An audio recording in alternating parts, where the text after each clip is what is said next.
Any technology is a two-edged sword. It can be used for good, it can be used for evil. And I say there is no problem in the world that cannot be solved through the correct application of technology. The other one that is a bit mind-blowing for people is you can produce milk without the animal. So you can take stem cells from milk, grow miniature mammary glands or mammary cells in suspension, and you can grow milk without the mammal. Any mammal, including humans, you can grow human milk. Even crazier than that for me was when I heard about methane protein. And I was like, really like, so, okay, making it out of air is already really impressive, but making it out of the gases that are actually contaminating the atmosphere in order to feed us, for me was like... You've got a company called Novo Nutrients, David Zay, and they are using CO2 streams. So you can go to a...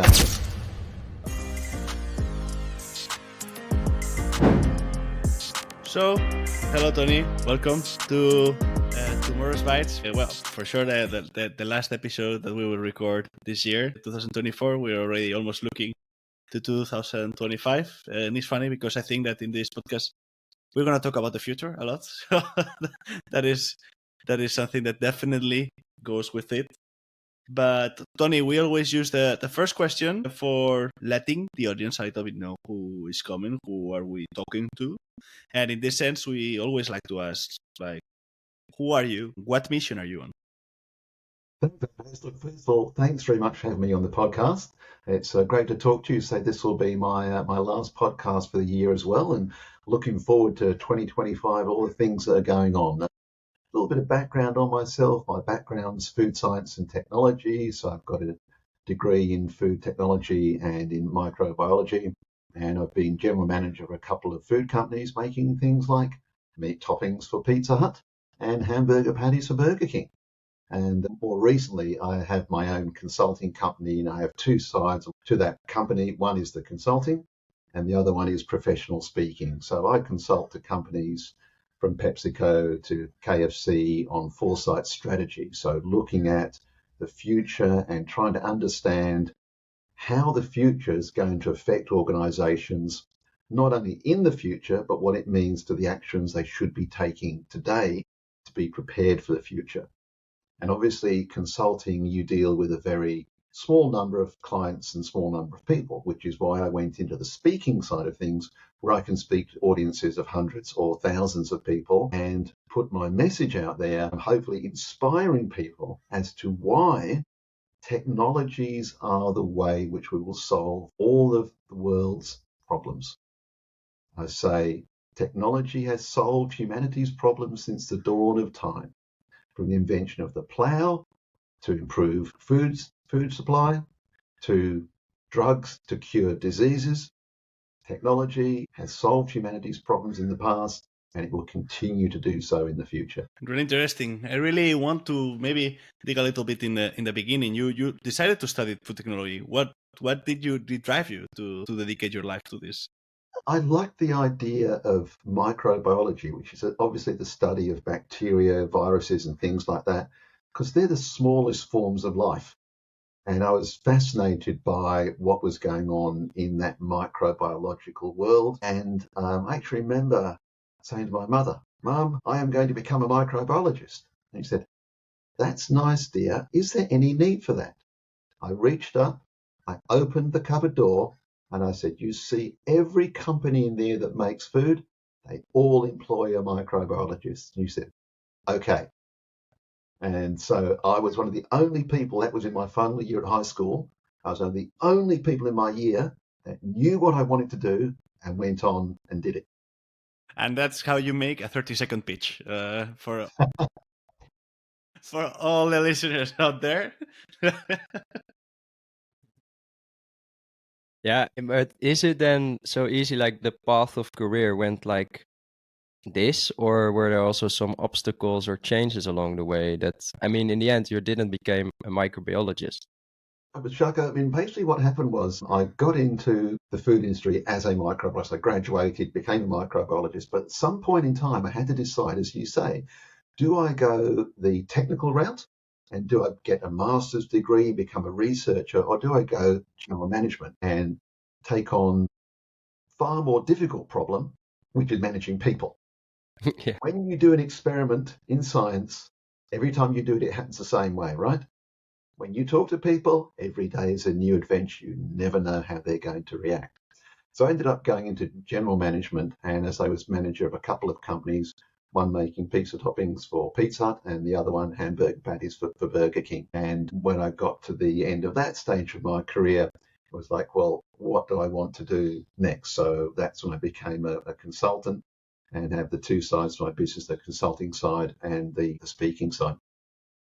And along the way, Tony, what was the moment that really shifted your mind of like, okay, technology is the only solution for all the problems in food? Okay, Monday, July the 3rd, 2017. I'm sitting at my desk. I've got my nice first hot cup of coffee. And I'm going through my emails. And I'm looking at these newsletters and going, there's a technology I didn't know existed. That technology, look how fast that is moving. Wow, what are consumers up to? Look how fast consumers are changing. And suddenly it hit me. I had never seen such a rate of change in the food industry in my whole 25 years in the industry. And that's the moment that I knew things had changed. Based on that, one of the key ones at that time, of course, was alternative proteins. And there was a conference on, the first Good Food Institute conference on in San Francisco in September 2018. And back in January 2018, I thought, if I'm serious about seeing what's going on, then I need to go to this conference and see what's happening. So I dutifully got my airfares, signed up for went to the conference. I came back convinced the food industry would never be the same again. And that was just back then in 2018. Really the tip of the iceberg to the changes and the technologies that we're seeing now. What was that first technology that it really impacted you, like back in 2017? That was 2017. I'm saying Monday, July the 3rd, 2017. That was when it hit me on that particular day of that week, sitting there looking at my emails, and just like all of a sudden just went like, holy cow, things have changed. What were the technology in that sense? I don't know if you mentioned it. It was things like what was happening in cultivated meat. Back in those days, in 2017, 2018, I went to San Francisco in September 2018, right? And my benchmark for whether technology is well known or not is my Uber driver. So I went to the States and the Uber driver said, where are you from? I'm from Australia. What are you here for? I'm here for a conference. Have you heard of plant-based meat? No. Have you heard of Impossible Foods? No. Have you heard of Beyond Meat? No. This is in San Francisco in September of 2018. Now, everybody's heard of them, right? But in those days, even things like plant-based products and particularly cultivated meat, where of course we take the cells from an animal and grow meat in huge stainless steel fermenters, were pretty well unknown.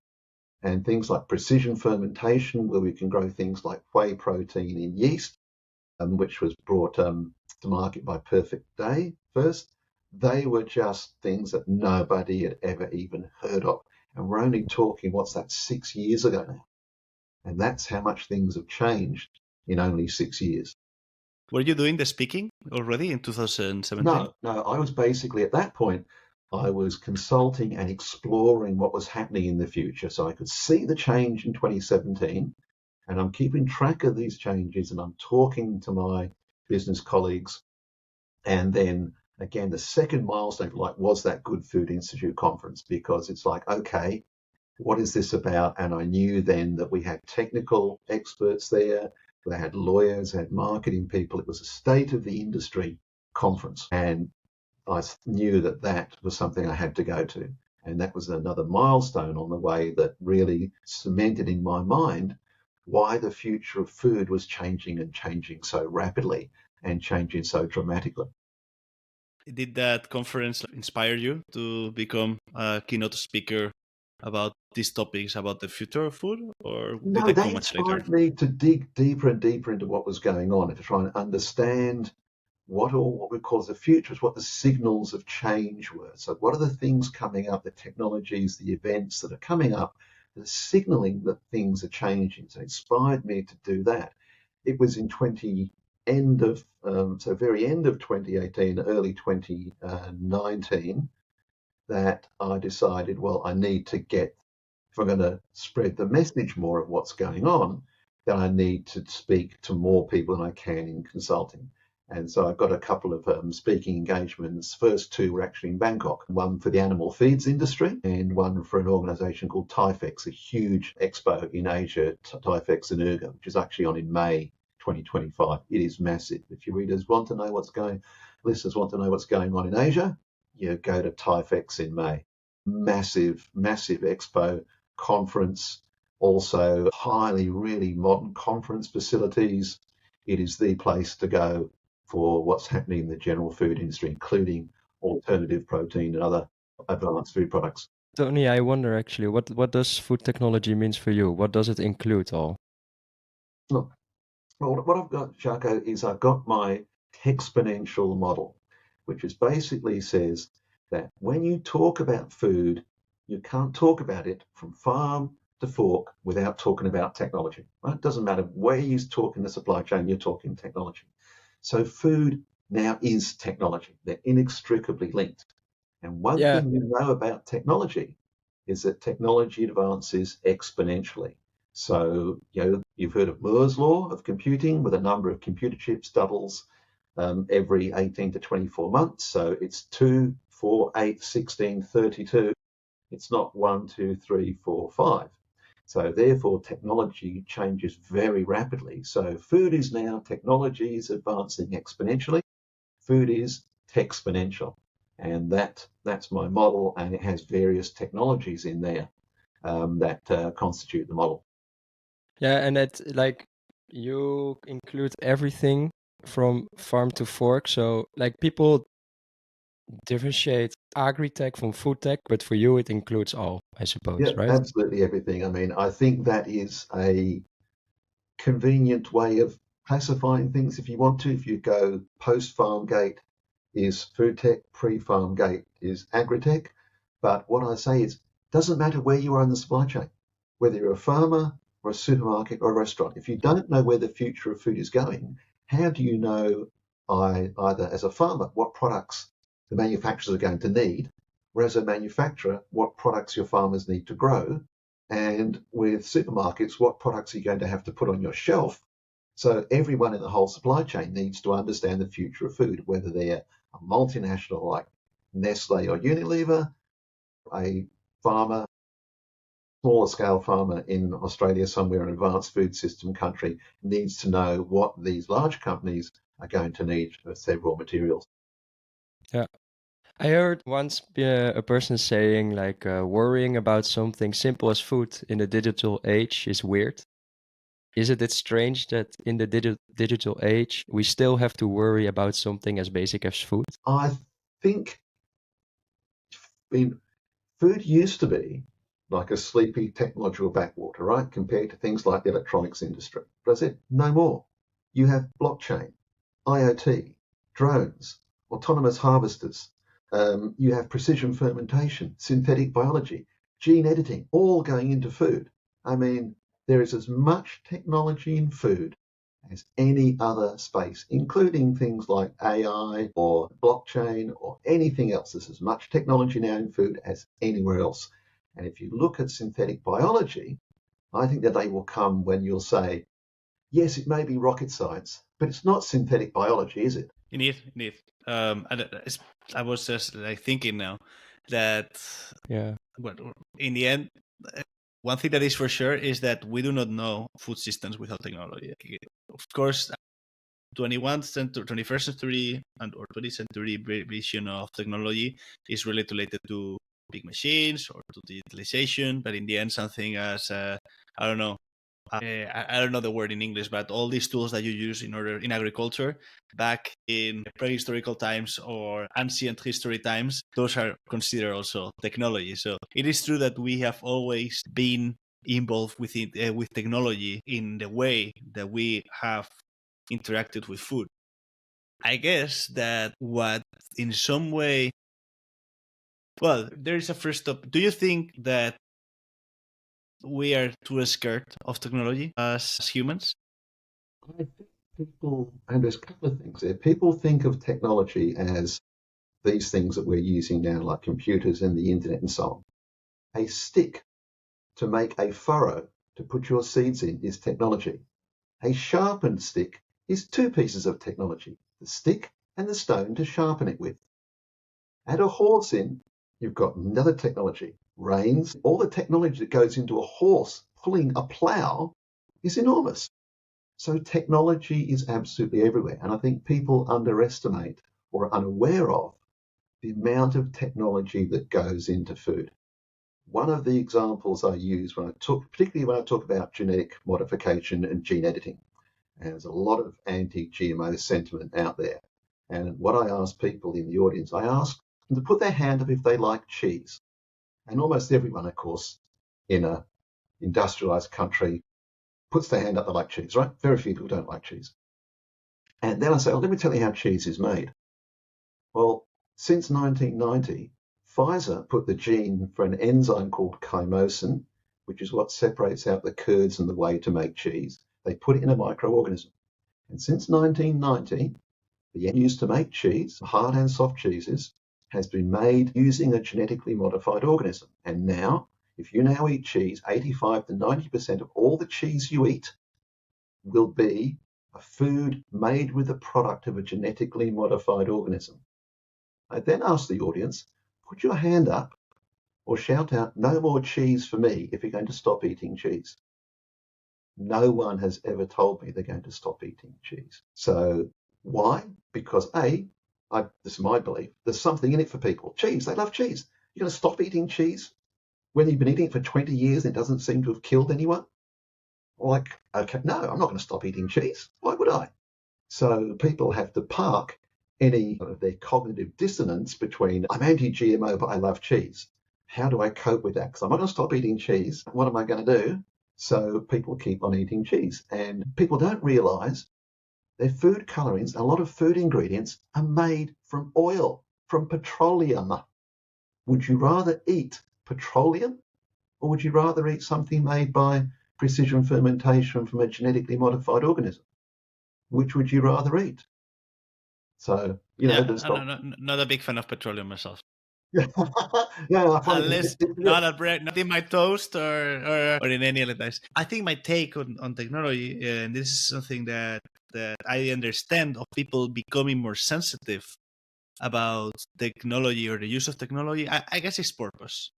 And in the latest century or the last century, maybe I'm wrong, I am not a historian myself, but I have really have the impression that technology have not had a human thriving purpose, but more economical impact purpose. So a lot of technologies really look into increasing shelf life or into making cheaper the cost of production. And of course, those have beneficial impacts on people's pockets and on societies and in food security in the end. That is the Shelby, the ultimate goal. But in the end, I believe that leads to thinking of food as a good and not thinking of food as our source of nutrients. And I believe that is what, in some way, it has affected at least my perspective about what technology supposes to food. What do you think about this thought that I have in my head? I think I'm actually right. Any technology is a two-edged sword. It can be used for good, it can be used for evil. Increasing shelf life decreases food waste, ensures that you can transport food long distances to supply people with food, so there's an upside to that. If you use that technology to just simply so that you can, what you do with the shelf life is just like, okay, I can make it last longer and longer. It doesn't taste as good. It destroys a few nutrients, but hey, it lasts longer. Well, then that's obviously not using that technology in a correct way.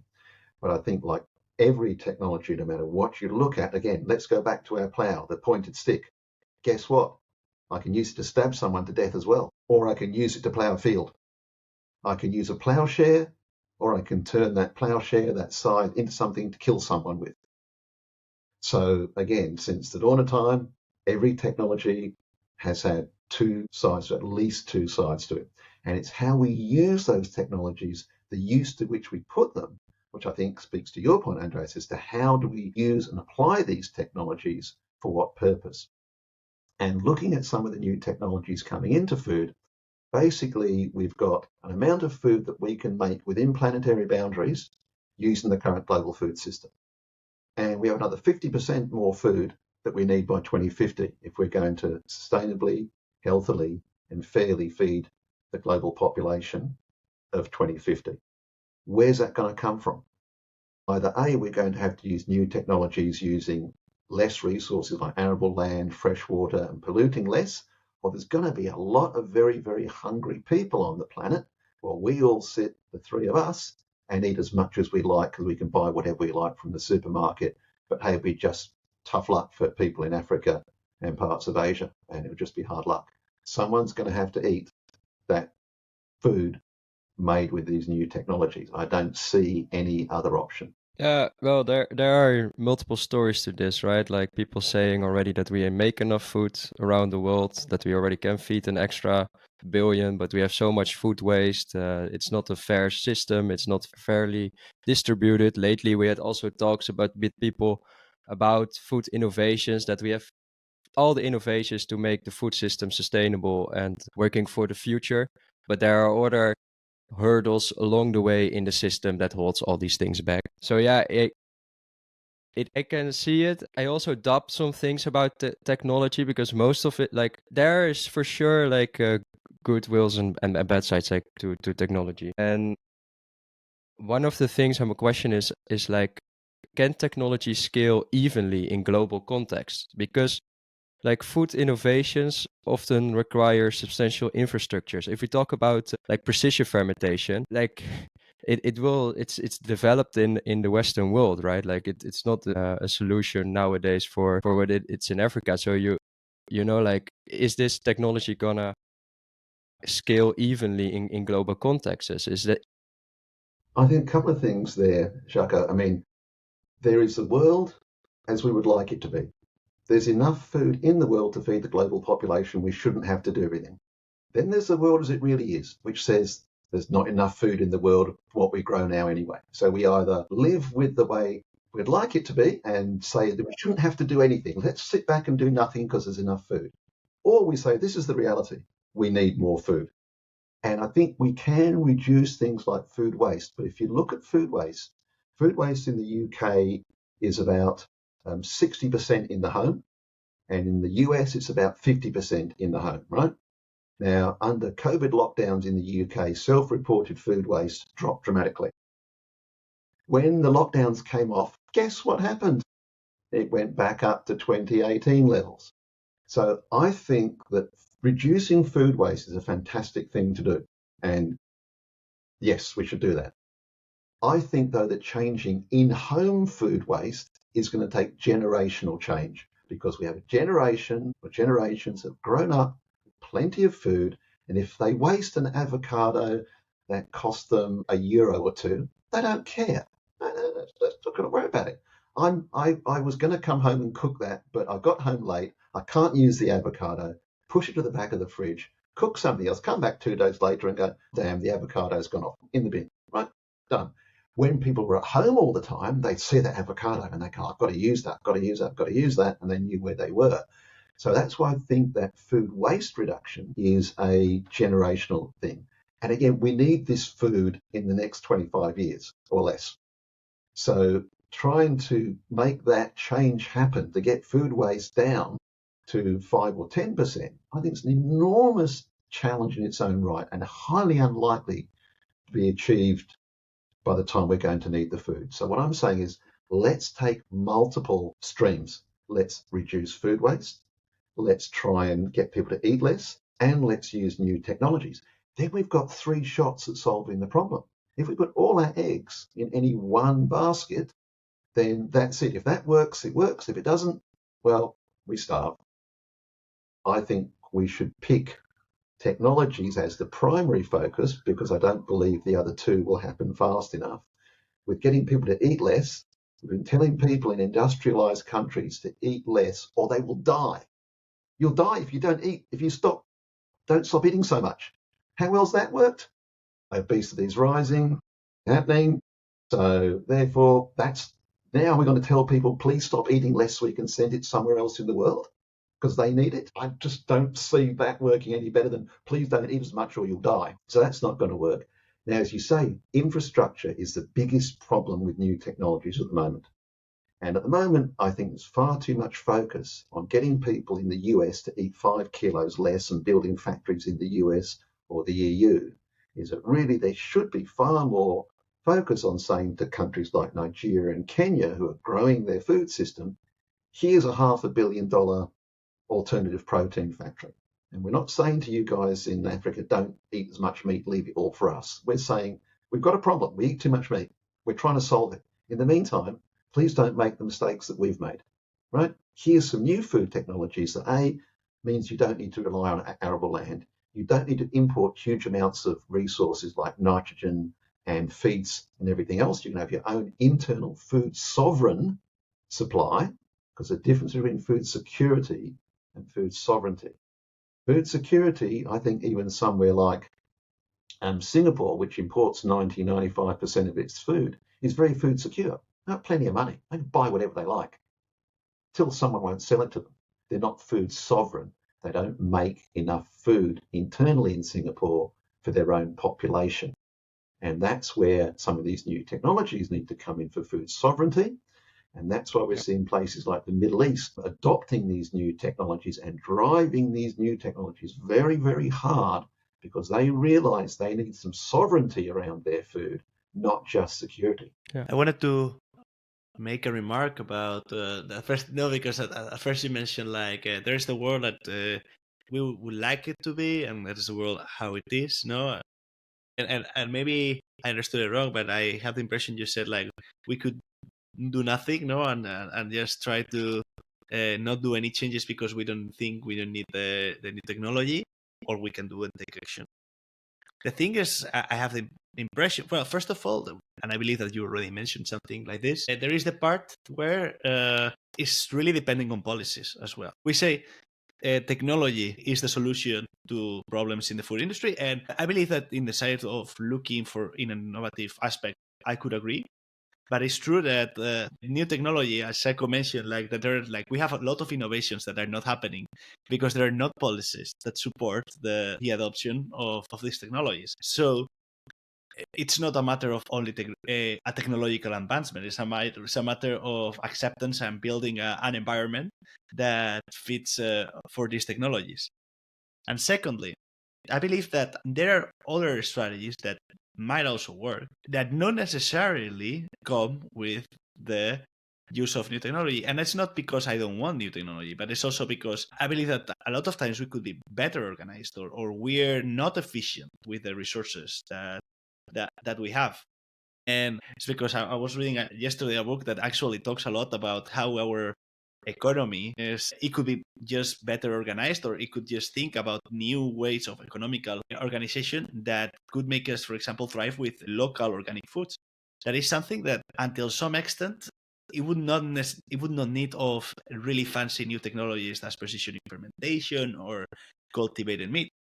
So how do you see yourself? I guess the question I want to do is, from your eyes, how do you think we need to tackle this dependency of technology on the policies and the environment in which it should be adopted? I think the thing is, if you look at organic production or you look at regenerative agriculture, they result in less food. You cannot grow products that we grow at the moment organically and expect the same yields. Also more nutrients, I have to say. Like we could have more yield and less nutrients and suffer the hidden hunger that we have to nowadays. I've seen the work saying that the nutrient profile of some foods has declined, and from my perspective, I don't think that's definitively correct, that our food has less nutrients in it than it's had in the past. I think that's maybe one for another day. But if we look at yields and so on, we're probably looking at least a 10% reduction in food production using regenerative organic agriculture. We need 50% more food. We can grow enough food on the planet using organic, using regenerative, providing we deforest the entire planet. If we deforest the entire planet, we can feed everybody organically. I would suggest that's not going to end well. So again, there's only so much food we can grow within planetary boundaries. We need 50% more than that.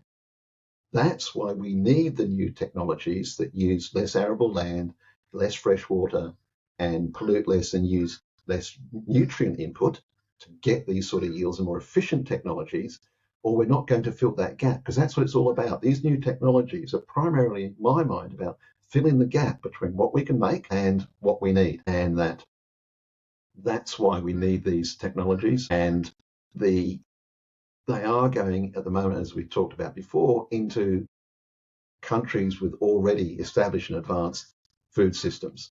And my contention has always been, give up on trying to get the EU, Australia, and the US to eat 10 kilos less meat, and punch all those new technologies and all those things into preventing 1 billion people in Africa from growing their meat consumption by 50 or 100 kilos. That's what really needs to be done. We're wasting money. It's a lost cause. You're trying to tell me we're going to get people in the US or EU or Australia to eat 10 or 15 kilos less meat each? There's only 325 million people in the US. There's only 25 million in Australia. There's 1 billion in Africa. Where would you put your effort? And the same goes a bit for me as well to the agri side, like these sustainable agri-tech solutions is good to have on the enormous of hectares of soybean production in South America than here on the farms that are not even comparable to them in the Netherlands, for instance. But yeah, it is like the distribution has to go to places where indeed the urgency is a bit higher in that perspective, and actually where the impact can be the most, right? Like a significant impact, actually. I want to talk about these innovations, Tony. What are, like, for you, let's say, top 5 innovations that food companies or maybe even agri companies, we can do them both in those 5, should implement in the coming years and cannot miss out on? I have seen once about that you talked about generative AI on new product development. That's a post that you made. That's one, but there are of course more. Yeah, look, I think you're absolutely right, Chuck. I mean, the generative AI is simply the most influential technology of the last 20 years, whatever industry you're in.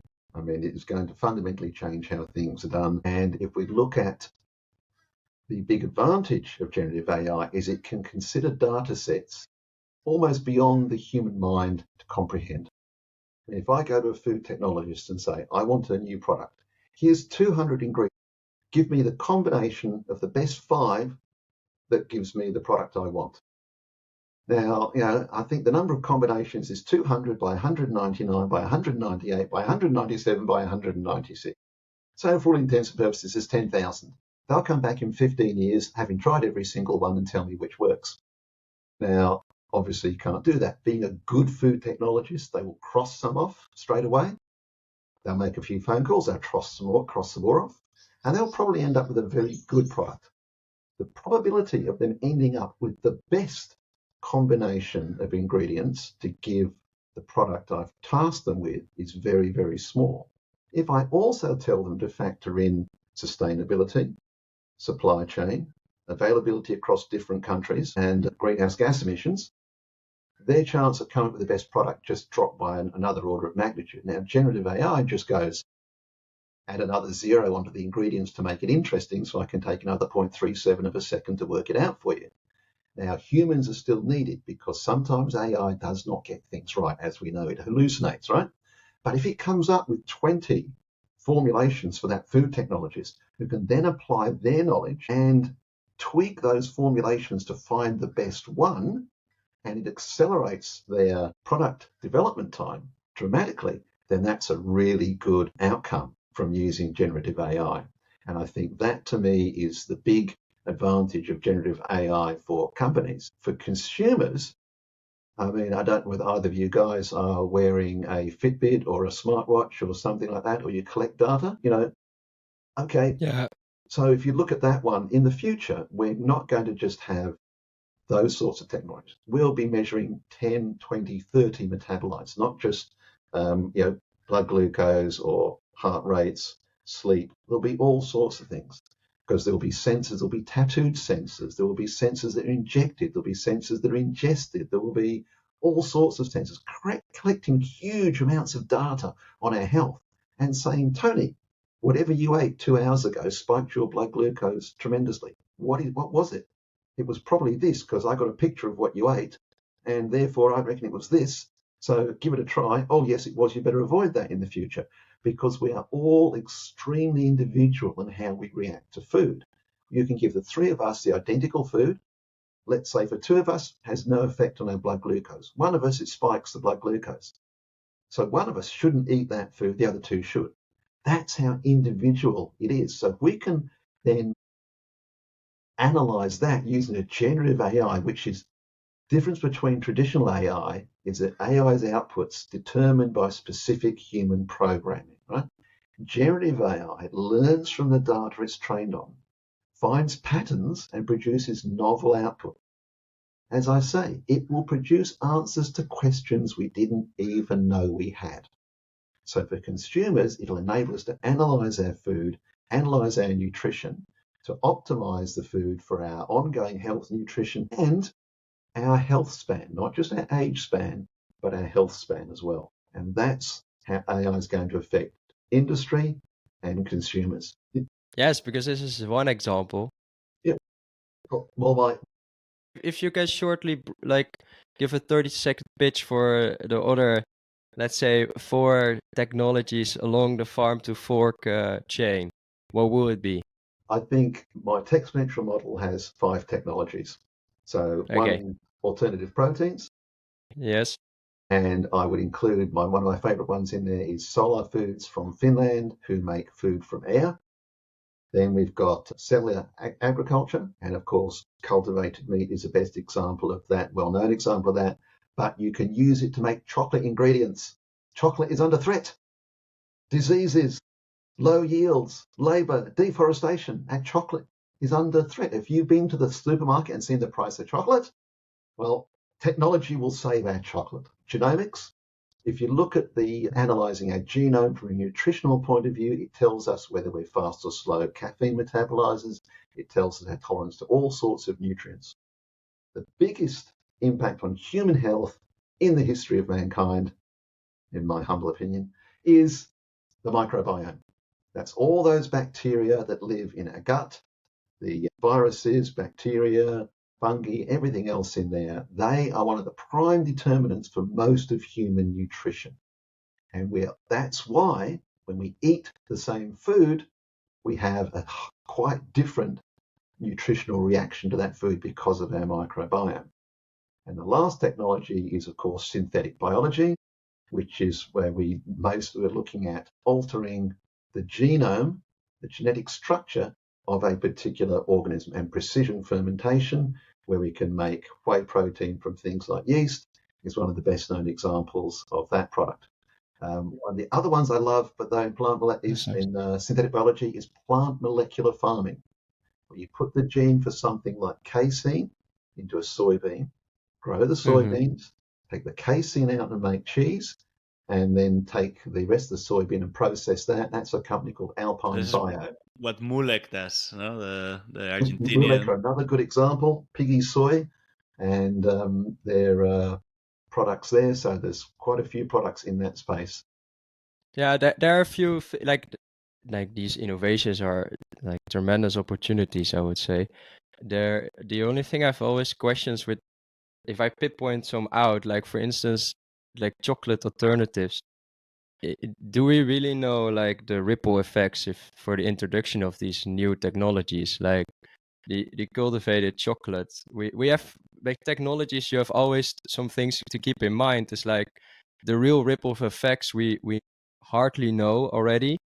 So we have tremendous already like like examples in history that have seen that food technologies can help us towards a certain solution, but also can create another problem, like fats replacers that are found to do other things in the body, and extra things. And and then besides that, what is also the effect on the economy, right? Like if, for instance, if the technology of cultivated chocolate is pushed, or chocolate alternatives, what is going to happen with the existing economy of chocolate? Because indeed, a problem is like child labor in the chocolate industry, but is that solution of a cocoa replacer, if to say, is it going to remove it or is it going to make it worse? Because in the end, those people also need to earn money.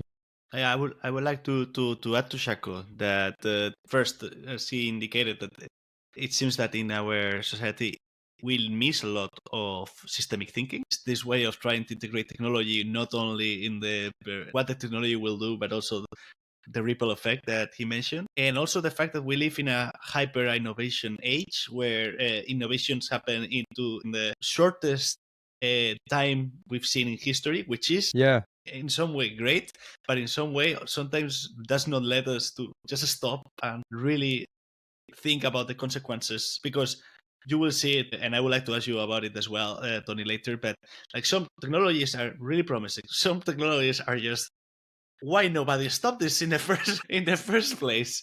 So as Sako is mentioning, a lot of times with technology, there's a part of that we need to consider much more than only the beautiful potential outcome that comes with it. Yeah, I think, look, as both pointed out, there are often unintended consequences. If we look at our cocoa one specifically, the price of cocoa has gone up by a factor of 6 in the past couple of years. So the demand is there, the supply is not. So we're not looking at taking anything away from anyone. I would suggest that cocoa farmers in West Africa are going to be able to sell their product for a long, long time to come, because the supply chain is going to, trying to scale these things up. But I suppose it's one of those things that you have to look at is, at what point do you stop a technology because it has negative consequences on one part of society? If we could have said cars need to be banned because horseshoe suppliers are going to go out of business. We should not have cars. And it's going to put out of business dung shovelers in the major cities of the world, because there was so much horse dung in the streets that it was a major problem. We're going to put them out of business. What about the people who manufacture saddles? Sorry, cars, no more cars. Can't have cars because it's going to disadvantage some other sectors. And so it is a balancing act. I'm not saying it should be forget everybody and don't worry about any other consequences, but there's a balancing act there to saying this is a superior technology for making or doing something. At what point do you say, I don't like the consequences of that, therefore I'm going to ban it, like they've tried to ban cultivated meat in some states in the US, and Italy's banned cultivated meat because they're protecting their culture. What I want to know, does that mean that there will be no more technical advances in any animal meat products for the foreseeable future because you have to freeze culture now? Cannot have any new ingredients, any new processing technology in meat in Italy at all, because otherwise you're destroying the culture. Yeah, but for example, with the thing of chocolate, you have to see what it would be the outcome of, for example, having like this free cocoa chocolate in the sites of, for the Western world, would be like, oh yeah, we can keep eating chocolate. For countries that their economies depend on cocoa growth and cocoa business, you are just killing part of it. So in the end, like, is that technology something that as a society we need because we need chocolate to be part of our culture? Or is it something that in the end is going to be affecting more another developing country, and it's just for the fact that we are a little bit, we have a sweet tooth? I think it's one of the things, again, Andres, I think there's the world as we would like it to be, where people give up eating chocolate so that we don't need it, so that they can have their industries in Africa, or the world as it really is, where people are not going to stop eating chocolate and they're just going to want more. That's the reality of the world. I agree. Is the version of the two against? But then my reflection is whether, okay, we talk about how necessary are technologies to feed 10 billion, and that is like, and we need to take action because otherwise, is chocolate needs to be part of that 10 billion that we need to feed the people, or then it just becomes just that we like chocolate and we will like not to stop eating it in Yeah, some moment. that's exactly what it is. And if you have a look around the world, as the income goes up, people start eating chocolate. They start eating more cheese. They start eating more meat. They start eating more chocolate. I like all these things. Human beings like them. And unless we say to the next couple of billion people on the planet, no chocolate for you because we want to eat chocolate, but we don't think you should, then how do we stop that happening? Government, I mean, they tried, I forget exactly what it was, they tried banning or taxing chocolate dramatically in one of the countries in the EU, and they gave up after a period of time because people were travelling across the border to the other country, loading up the chocolate in the boots of their cars and coming back. It didn't work. People still wanted their chocolate, and they could pop across the border to the EU. True. It's a Schengen country. Just pop across there, fill the boot up, and come back. Yeah. It is. People are very inventive on this. It would be interesting how we would end up in some sort of chocolate trafficking world. Definitely. Definitely. It would be like, it would seem like some sort of children's book about talking about drugs.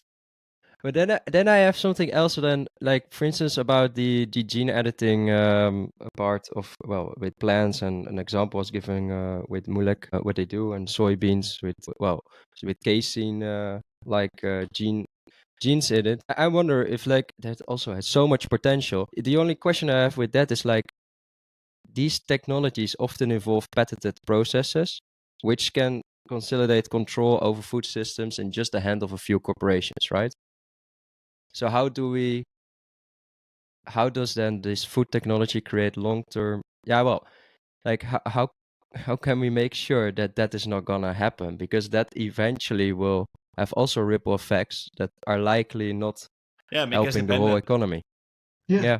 I mean, the only thing that can prevent that is legislation. So, I mean, some fundamental changes in how we legislate patentability. I mean, because Yeah. what's happening is they're patenting these methods. I think over the last couple of decades, though, we've seen far more move into open source everything. If you think, there's open source AI, there are open source free web browsers, there are lots of open source things. And I think that a lot of these technologies, there's a good chance that will still be open source. And there's still many, many ways of doing gene editing. There's not just one that someone's patented and that's it. There are many, many ways of doing it. And my hope is that is not going to be gobbled up by any one or two global entities. But I don't know the solutions to that, Jacko. I couldn't tell you. No. I mean, I hope it. So, I mean, we had a talk with an agri-tech investor, quite big one. They've made it the first fund in the US around agri-tech. We talked about this topic as well. And currently the system is not made that the hope is going to be settled for the future. It is actually going more to the other side, that it will end up in a few hands. Yeah, I mean, it's hard because you sort of say, okay, if you're a big company and you've spent $1 billion developing something, why shouldn't you own it? But then there's the benefit to humanity and society that would flow if that were then open source or licensed at a very small cost to other people. So there is an argument for, well, if I develop it and I spend all the money and time and effort doing it, why should I not own it? But then the other side of things say is if I then bottle that up and use that for enormous profitability at the expense of everybody else in the world, that's not a good thing. So, and I think this is where the different approaches in the EU versus the US, where it's basically unfettered capitalism. But at least in the EU, they're trying to control some things like AI, like some of these other technologies. The downside in the EU is their anti-GMO stance. They are going to see themselves increasingly further and further and further behind the rest of the world as time goes by. Their novel food legislation is no longer fit for purpose, in my view, and in the view of a lot of other people, and they really need to get their act together, or they're just going to be further and further behind the rest of the world, and consumers are going to be looking at them and saying, why is it so much cheaper and better over there than it is here? It's because you banned that. Why? these people have been eating that for 10 years. Why can't we have it too? Yeah. I wonder, you do consultant work as well, right? Like Yep. Tony, and maybe like not by naming stuff, but out of your experience, could you just share a specific instance where you or a company you've consulted with identified like this significant gap or a need in the food industry? And like, now we need technology to solve this. How did that process go? Like, or is it just like I see all these tremendous technologies, and I can already see the gaps for several companies or needs to fill up with these technologies? Yeah, I did one last year on generative AI, and that was a real sort of eye-opener for the company that I was talking to. It allowed them to see their marketplace in a different way and how the development of these new technologies could really impact their business. And one of the technologies we looked at was from a company called Koniku. They have a cyborg computer chip. It has mouse neurons on a silicon chip. It can smell better than a dog's nose. It can smell landmines. It can smell cancer years before it becomes prevalent. It can smell when crops are ripe. And when I looked at it, I said, what if you digitize smell and flavor? Now imagine if you had that and you could match your consumer wants at that and then smell your new product and say, yes, it meets it except for this one here.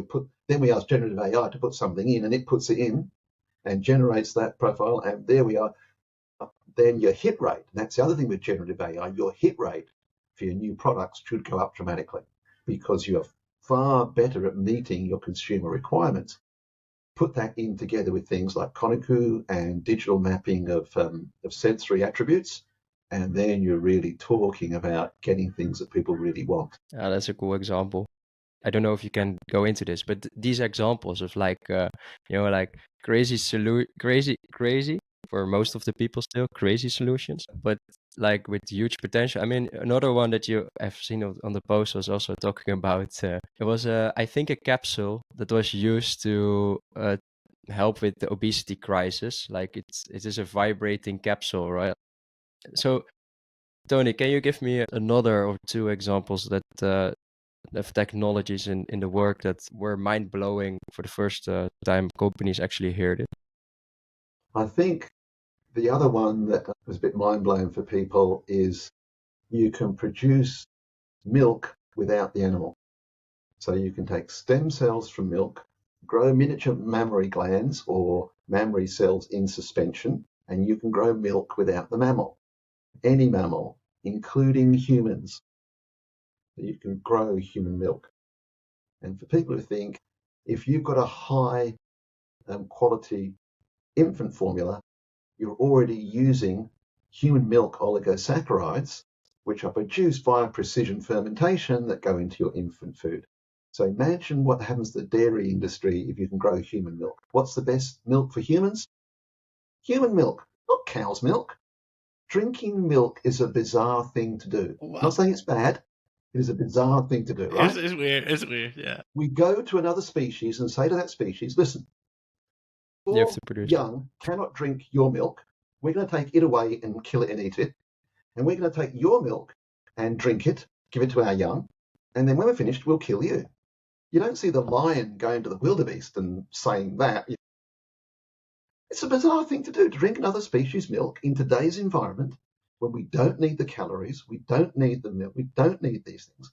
Why is it funny on the TV when the guy goes to the fridge, opens the fridge, drinks the milk, and suddenly finds out it's his best friend's wife's breast milk, and everybody kills themselves laughing? Why? Humans should be drinking human milk at whatever age they are, not cow's milk. No. It is definitely mind blowing. Yeah? I mean, just picture a future where you go to the supermarket and you buy your pack of human milk, and I was like, wow. Imagine for women who are in work who say, I can't go on that 2-week business trip because I have to feed my baby, breastfeed my baby. They can then have human milk tailored to their infant, delivered to the door fresh every day for them while they're away with no problem. Oh my god. Future is exciting, definitely. So that one, and the other one was the one that we talked about before, Jaco, which was the plant molecular farming one. People are going like, what the? And That's true. what was the another one I had? I talked to someone in Rome. They were putting the genes for insulin in fruit fly larvae. So Wow. yep, that was a new one on me. I didn't come across that one before. So yep. So there is just so much going on. I mean, we've got the tip of the iceberg here. There's an enormous amount of technologies. Some will work, some will not. I mean, that's just the way it's going Yeah, to be. But it's in the way most it of always the goes. 5 technologies I've talked about, there's more than one company or one approach. There are multiple approaches, and you only need one approach to be successful out of dozens, Yeah. and the world changes. There is this thing that you mentioned before, the air protein. That is also one of my favorite technologies. One of the what Solar Protein do and other similar companies do. But even crazier than that for me was when I heard about methane protein, and I was like really like, so okay, making it out of air is already really impressive, but making it out of the gases that are actually contaminating the atmosphere in order to feed us, for me was like, You've got a company called Novo Nutrients, David Zay, and they are using CO2 streams. So you can go to a cement plant. Portland cement's about 8% of the greenhouse gas emissions in the world, and you can take that CO2 and turn it into food. So not only do you take it out of that, but you make something of it. You don't just sequester it or try and bury it or do anything with it. You can do that. And I mean, again, one of those things, be nice if we didn't have to use concrete, but I ain't going to stop using concrete. We need to find a yeah. way to do something productive, literally food productive with the waste. So as you can see, I'm a techno-optimist, and I say there is no problem in the world that cannot be solved through the correct application of technology. Okay. I'm a techno-optimist, and yeah, there are downsides, but I still think technology's what's going to solve humanity's problems. I would actually to make you a question on your work as a speaker. Is speaking something that was natural to you? You were already like really confident of speaking, or this is something that you developed?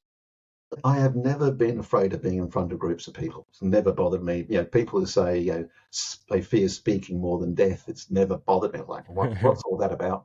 I get bored when I read speaking books about how to overcome your fear of being. So skip that 3 chapters and get on to the next one. But becoming a professional speaker is a far different thing to standing up and just doing a business presentation. The skill set involved in that, I discovered, was far more than I ever knew.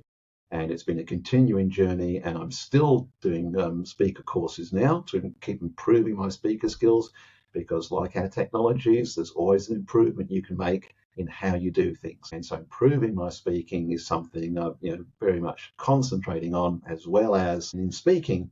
That then requires me to keep up to date with the latest technology. I can't tell people something that was new 6 or 8 months ago. I've got to tell people something that's new now that they haven't heard of. If I started standing up now, I want to tell you about the latest plant-based meat. How long do you think that is going to be popular for, right?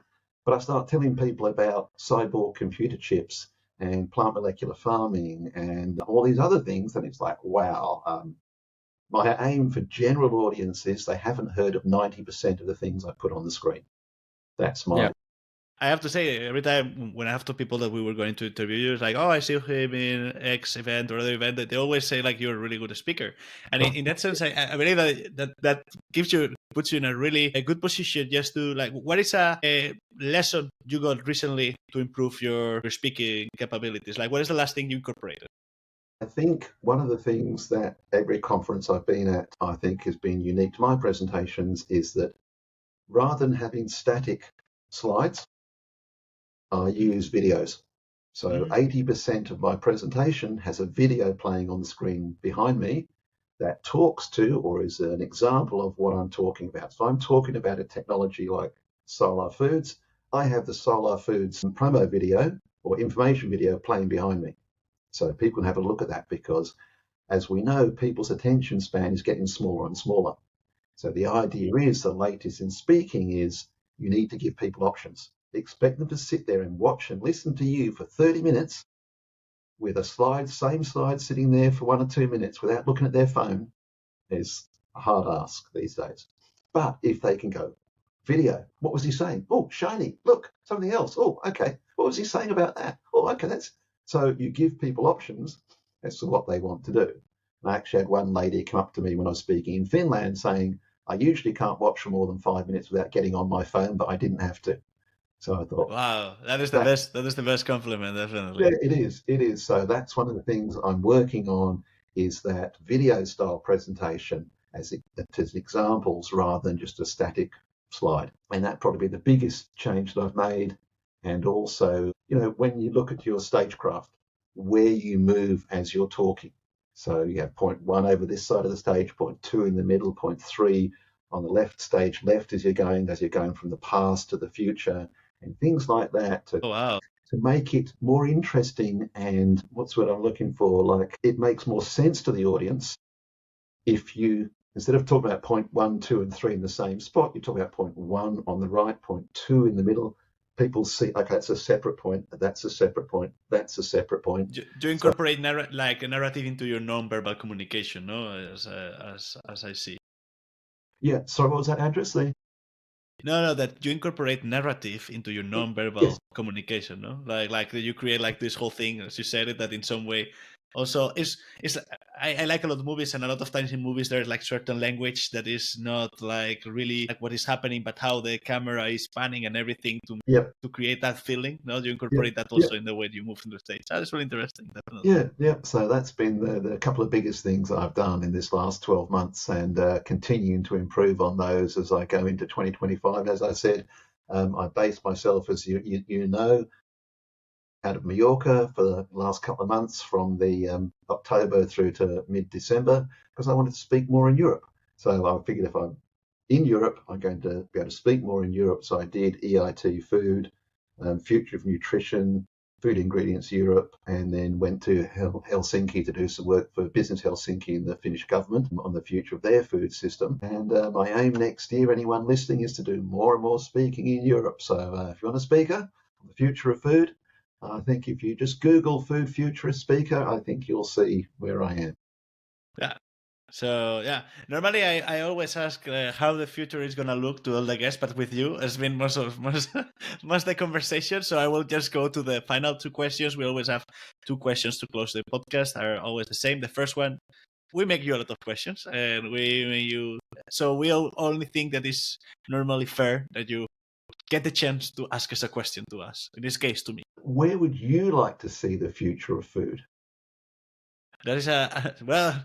Now we're talking about how we would like the world to be, and not how the world is. Definitely.